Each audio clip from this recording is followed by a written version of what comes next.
Hello, ladies and gentlemen. This is Tynya Beverly, your host of The Lighthouse. I'd like to welcome you to The Lighthouse, a place where we shine a spotlight on life. The Lighthouse is a show that inspires through spoken word, short stories, and many lectures. The Lighthouse explores strategies for living and offers a place to reflect, learn, and grow. The Lighthouse will help you put together your Life 101 toolkit. The toolkit will include tools and strategies that prepare you for living. All of our shows will provide you with an opportunity to incorporate some of these tools into your life, and you never know when something's going to hit home. So my suggestion to you is grab a pencil and a piece of paper and be ready. Well, today's show, by the end of this segment, we're going to be talking about healing, the whole me approach. And so by the end of the segment, we will discuss the 5 aspects of healing. We're going to review the law of attraction because I believe that is definitely one tool that we all have at our fingertips and we can use it at any time. And we're going to talk about identifying some language of letting go. Most of us have been through some challenges in our lives, and some of us got some bags packed. And so if you're carrying baggage around, what can you do to let go of stuff that's no longer working or no longer serving you anymore? And at the end of our segment, as always, we have an inspirational piece, and this inspirational piece is called Letting Go. So when we talk about healing, and I'm going to approach this from the perspective of the whole me approach. Well, according to Webster, the definition of healing from a noun perspective is the process of curing somebody or something or of becoming well. Now, the process of healing is very dynamic. There are so many aspects of healing that it is difficult to pin down what aspect of healing is being referenced when someone says, I'm healed or I'm healing. To really look at the process of healing as it connects to health, you have to look at the whole person.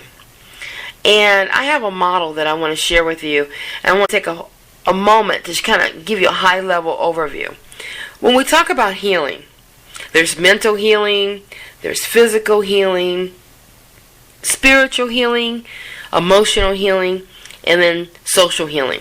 When we talk about mental healing, we're actually talking about healing in the mind, carried out in the mind without any physical action or any use of physical aid, produced by the mind and visible only in the mind, if you're talking about healing from a mental perspective. When you talk about healing from a physical perspective, of course that relates to your body rather than your mind or your soul or dealing with feelings.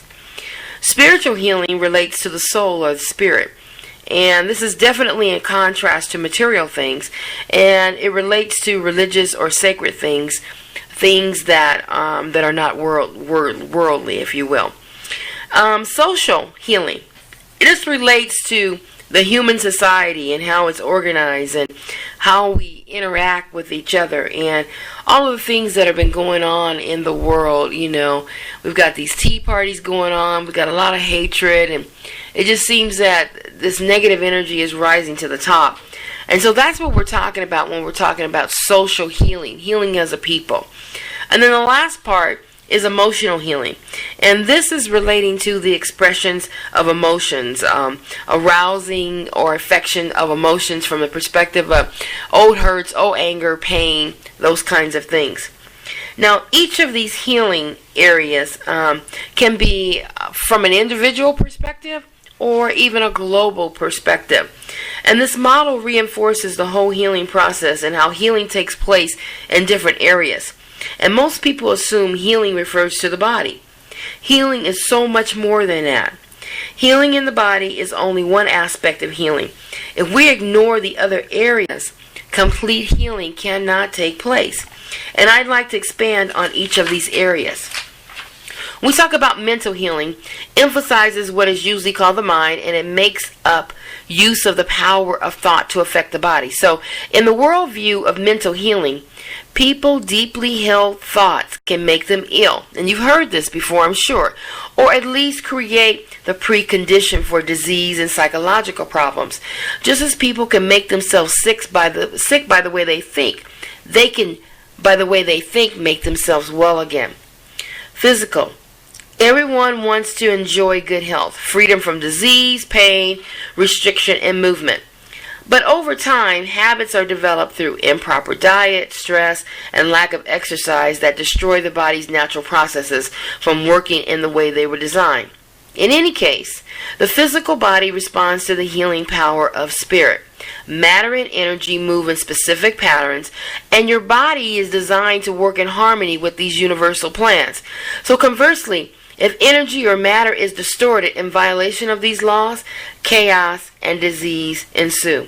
So taking care of our bodies is an important element in caring for our whole self. It is important to listen to your body because your body will talk to you. And pain is a signifier that something needs your attention.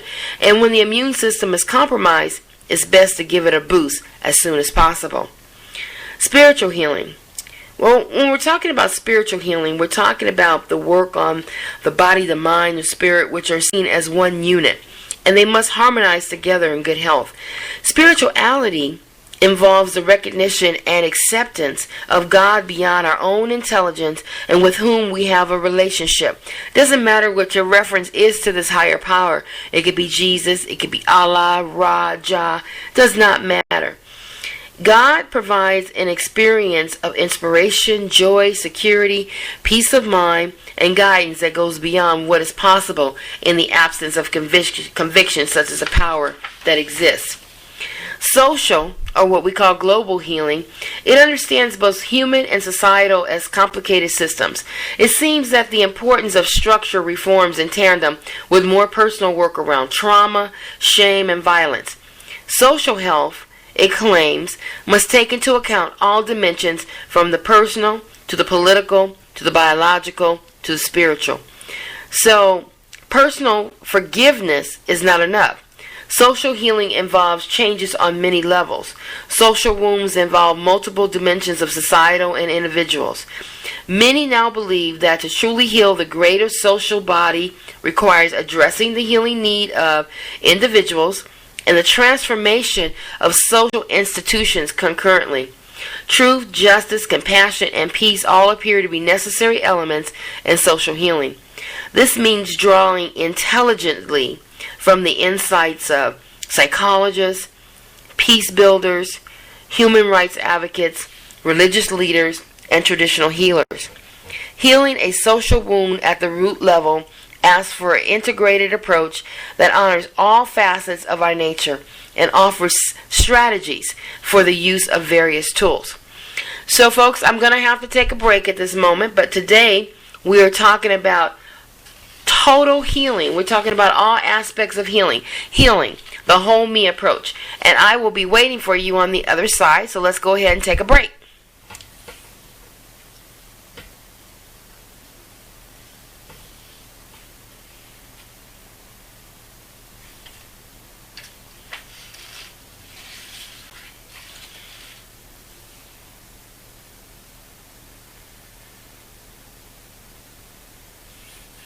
Welcome back, folks. This is Tynya Beverly at the Lighthouse, and today we're talking about healing, the whole me approach. We talked about mental healing, physical healing, spiritual, social healing, and now we're going to talk about emotional healing. Now, emotional healing is a fundamental part of our growth. This is because parts of us, from experiences of traumatic events in our life, the emotions are still there, and it's sort of like a fragmented pattern. An emotional pattern, such things as anger, resentment, agitation, or fear, that relates to whatever fragmented experience you have. And when I say fragmented, is that if you're hurt by something, some experience, and you really don't heal, that's fragmentation.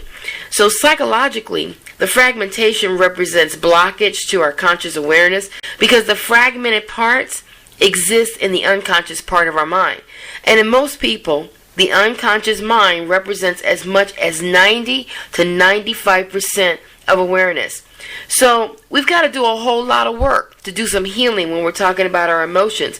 Emotions are the root cause of a lot of illness, anger, fear, unworthiness, and other emotional stuff gets in the way. Things that can limit us as far as emotions. Emotionals, when you're talking about emotions, it weakens the physical body, You can create stiffness and have aches and pains and discomforts. We have lost touch with the basic concept of what true healing is. We substitute a Band-Aid for a cure and wonder why we don't feel better. People get ill for many reasons. Each disease states it is telling us that we are ignoring some part of our body that needs to be changed. Something is going on that needs a different perspective. While many factors contribute to healing, and it happens on many levels, all required attention throughout the entire healing practice, ignoring the mental, the emotional, or the spiritual body would not provide adequate and long-term healing. So when we're talking about dealing with healing, when you talk about emotions, emotions are the foundation on which we build our life. They inspire and they limit us. We're talking joy and bliss and happiness, along with those things I talked about earlier, anger, fear, confusion, and unworthiness. These are the things that block us from becoming a whole person. So what can you do? Emotions and beliefs also shroud our true divine self. So as we explore our spiritual growth, usually what comes up is some of this old emotional pain that we've experienced in our lives. Look at friends and family. They mirror or they reflect really what bothers you or angers you. This is a part that probably needs to be healed or loved. It is a call for love or an expression of love. I suggest if you begin criticizing your dearest friend, and then you take that criticism and you turn it on yourself, you might learn something from that experience. So when we're talking about emotional healing, there's some things that we can do to kind of take care of ourselves. You know, a lot of us are so busy that we don't take time to really nurture ourselves. Pamper your mind, body, and spirit. Remove yourself from the chaos. Give yourself some quality time alone. Lock yourself in the bathroom and take a nice long soak in the tub. I know you all heard it before. How about some me time? Slow down the responses that are needed in your environment. Get your ducks in a row. Everyone has made the mistake of being over the top, reactive to one thing to another. We compound our conflicts by responding without getting all the facts first. So get all the answers and get what you need and then respond. Keep your distance from other people when things aren't going well. You know, you don't need to be around people. You need to do some healing. So you can work on that. And how about hushing your critical voice? Sadly, we can be our own worst enemy. Don't berate yourself for not being able to meet your goals or falling short in some way. You're doing the best that you can. And remember, it's okay to ask for help and to have your own little spiritual retreat, if you will. So I'm going to have to take a break. And on the other side, we're going to talk briefly about the law of attraction and how important it is and how it shows up in our lives. So stay right there. I'll be with you on the other side. This is Tynya Beverly from the Lighthouse.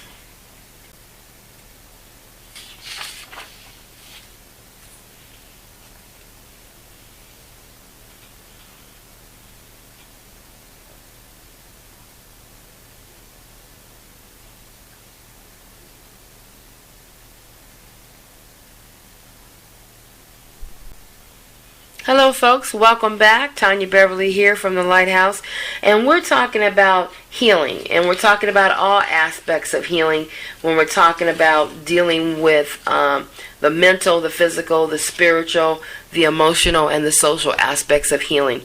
And we're going to talk a little bit about the law of attraction, and I think the law of attraction became very popular during a movie release called The Secret. You may have seen it on Oprah Winfrey, Larry King. I think Ellen DeGeneres had a piece of that, of The Secret, on her show. So the reason I'm talking about this is because when we're talking about healing, we have to realize that we attract we attract our own reality. We attract those things in our lives, money, relationships, employment. The things that we focus on are the things that are going to show up in our lives. When we focus on having less, then we create that experience for ourselves. When you focus on, I hate my job, then guess what? That's what's going to actually show up in your life. If you want something positive in your life, then you got to focus on it. Another mistake that we make is that we tend to think of abundance in terms of how much money we have in the bank. And I personally think focusing on the lottery is a fruitless event. Focusing on winning the lottery is a kind of focusing on not having. I say this because in some discussions I've had with those who've held this desire, they have shared what they would do with the winnings if they won. Yet some of the things they say they would do with the money could actually they could be doing with the current income that they already have. So why aren't they doing it? So when you see a person's true focus on not having enough rather than being focused on having enough, then what shows up in their life is limitations and lack and feelings of possibly being unworthy. I'll give you a little story here. A man's mother, he owns a car that needs repair. And the son says, if I won the lottery, I would buy my mother a new car. But actually, the son has the means to take her car to the mechanic and pay out $400 that are needed to repair to assure that his mom has a dependable car to drive back and forth to the market. When asked why he doesn't just go ahead and take care of the car repair, he says, I only have $800 in the bank, and doing that would knock out half of my savings. What happens if the car needs repair next week, or if my daughter gets sick and needs to go to a doctor? You see, the focus right there, that $800 is not enough. If we focus our attention on that $800 is enough, we're going to attract more money in our life. So if we want to focus on that, I have an incredible life, I have a meaningful life, I have people who love me. If I think that way, I'm going to attract those individuals in my life as well. So what is the law of attraction? Well, like attracts like. The law of attraction is one of the better known universal laws.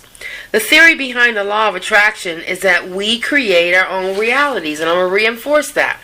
Things that we want, we also attract things that we don't want. So we attract the people in our life, the stuff in our homes, and the money in our bank account through our thoughts and our feelings. The law of attraction is one of the better known universal laws, and so people are a little more comfortable with it.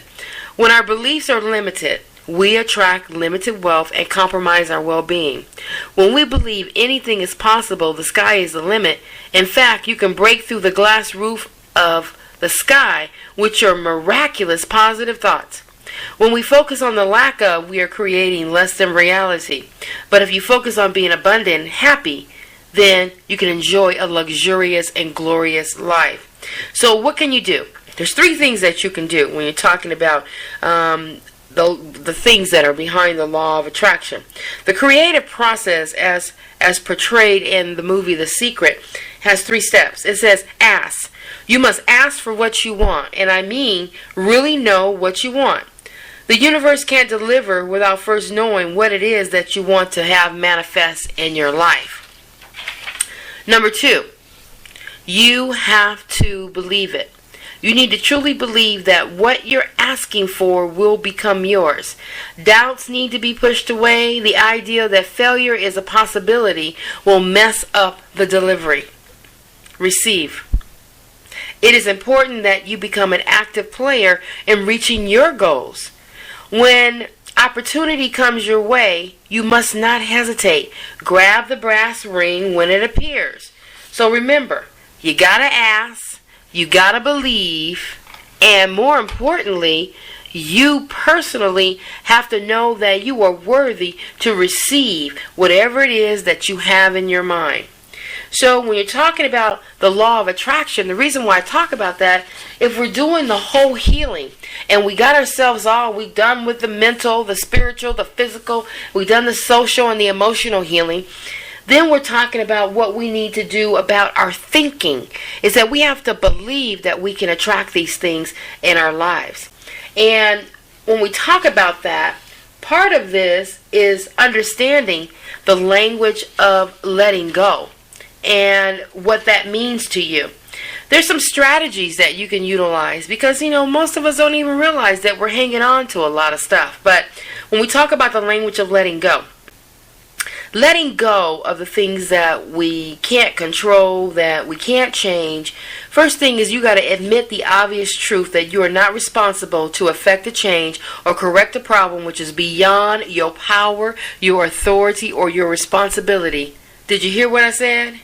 You got to release over responsibility, giving permission to yourself to be free from being responsible, obligated, duty-filled, required to make anything perfect in your life. There's no perfectionism. Allowing yourself to rid yourself of perfectionism is important. So you got to get rational about what you can and what you can't do. So being realistic about what is and what is not your obligation is the first step. Allowing yourself to be able to say no or I can't when faced with a problem that is out of your reach.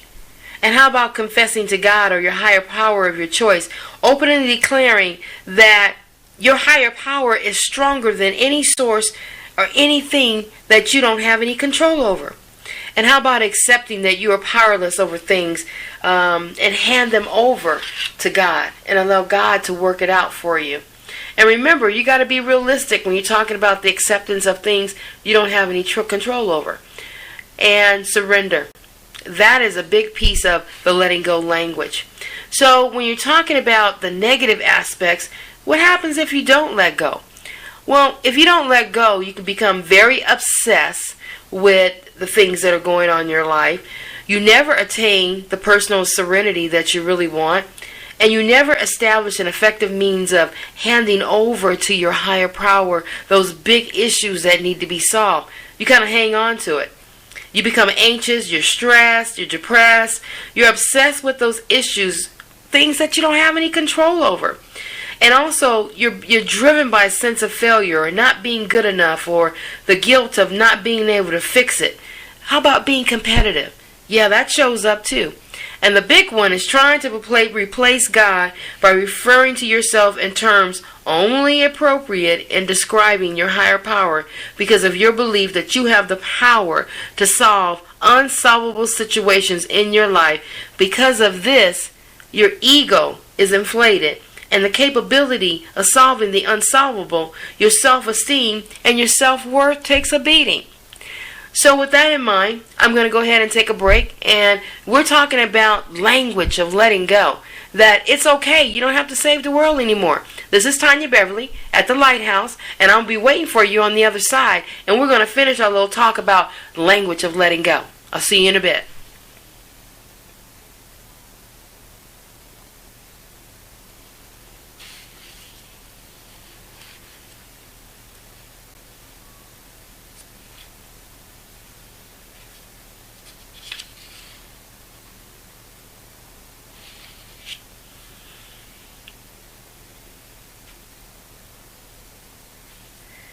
Welcome back, folks. This is Tynya Beverly from the Lighthouse. Today we are talking about healing the whole you approach.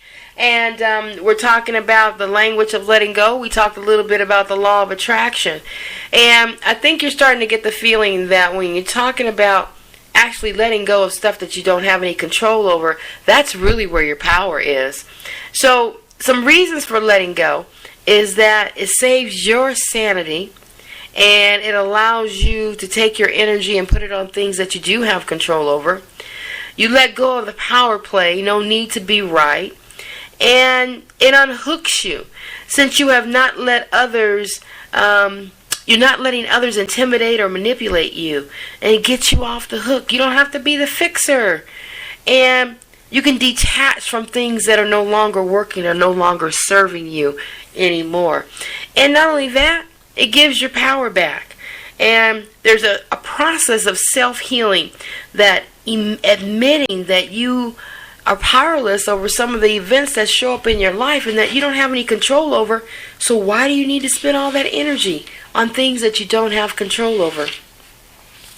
So that's about the language of letting go. I ran across this little thing, and it's a little came to me in an email, and it's called the waiver. And it's like a contract that you sign with yourself. And I thought I'd share it with you today because we're talking about, letting go and looking at what we're thinking and talking about healing the whole person.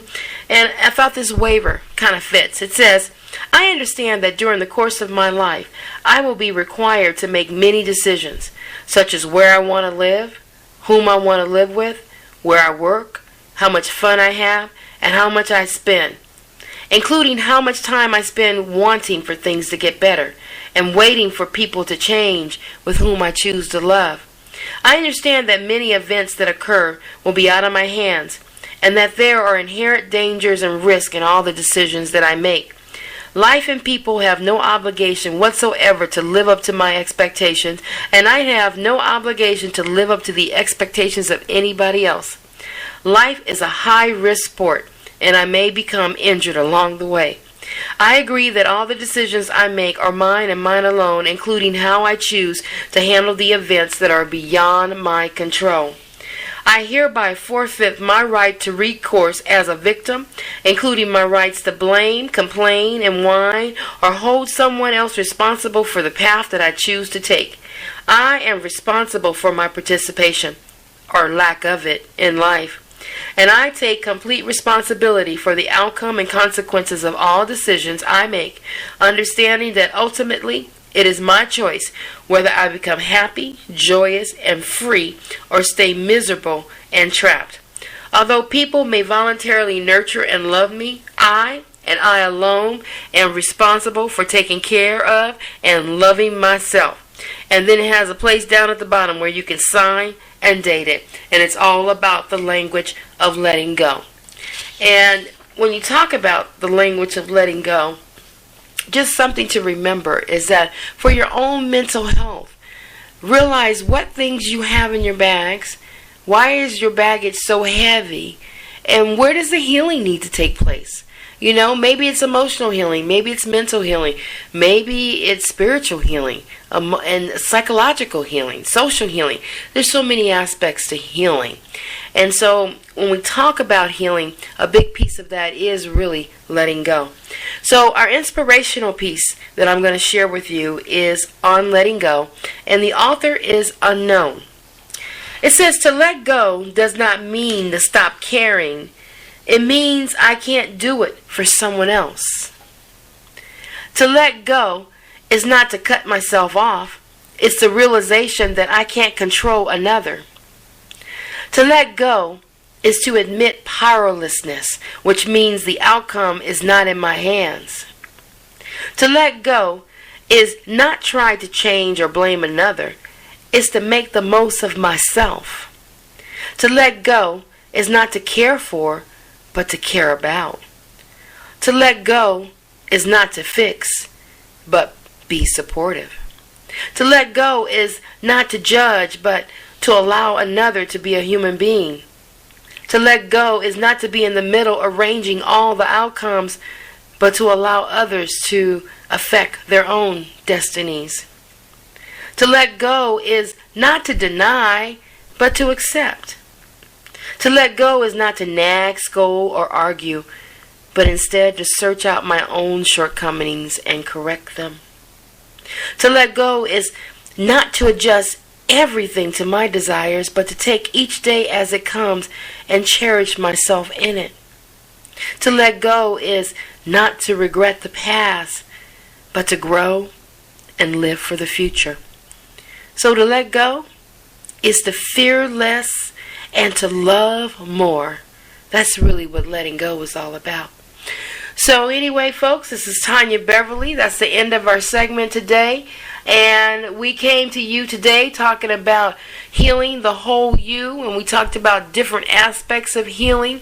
We talked about the law of attraction, because when you're talking about healing, we can, through mental, through social, through spiritual, attract those things that we think about, the things that we want to show up in life, to realize that you really do have control over it. So I hope you enjoyed our show today. I enjoy being with you because I know you have choices and you can be anywhere else. And thank you for spending the time with me today at the Lighthouse, the place where we shine the light on life-changing events. I'm Tynya Beverly, and I'm your host, and I'm signing out.